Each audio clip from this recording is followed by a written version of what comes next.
Hi guys! Naghahanap ka ba ng weekend chill spot na may halo-halong vibes, shopping, food trip, family bonding at konting adventure, charis? Riyadh Night Market talaga ang sagot tuwing Saturday only from 4 p.m. to 11:30 p.m.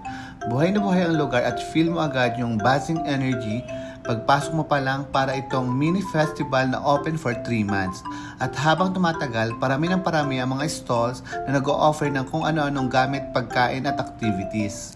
For the pet lovers, kung mahilig ka talaga sa pets, iba't ibang klase ng ibon na nasa 200 Saudi Riyals lang at mga betta fish ang gaganda ng kulay.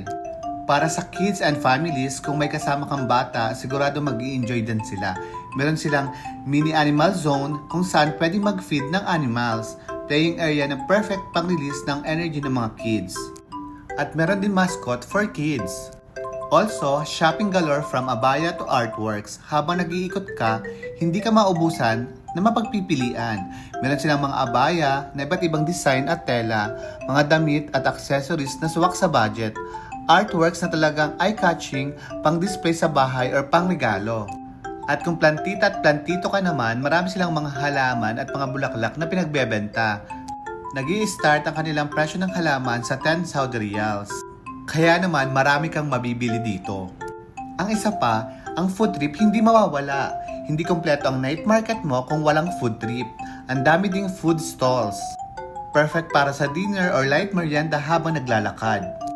Ang location nga pala nito is along Tahaliya Street, very accessible at malapit sa Bread Ahead at Food Spear. Meron din kaming na-meet na mga kababayan na nagwo-work doon. Parang may instant connection at kwentuhan agad. Meron din silang binebenta ng mga pabango para sa office or bahay mo, na meron silang iba't ibang scents. Bukod dito, may nakita rin kaming honey section at yung friend namin bumili ng 5 kilo for 200 Saudi Riyals.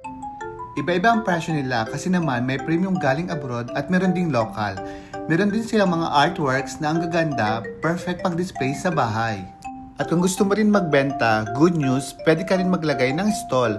Meron silang booth for inquiries, kaya kung business-minded ka at gusto mo mag-start ng small venture, perfect opportunity ito. Riyadh Night Market is the perfect Saturday spot for families, friends, pet lovers, foodies at kahit solo explorer ka.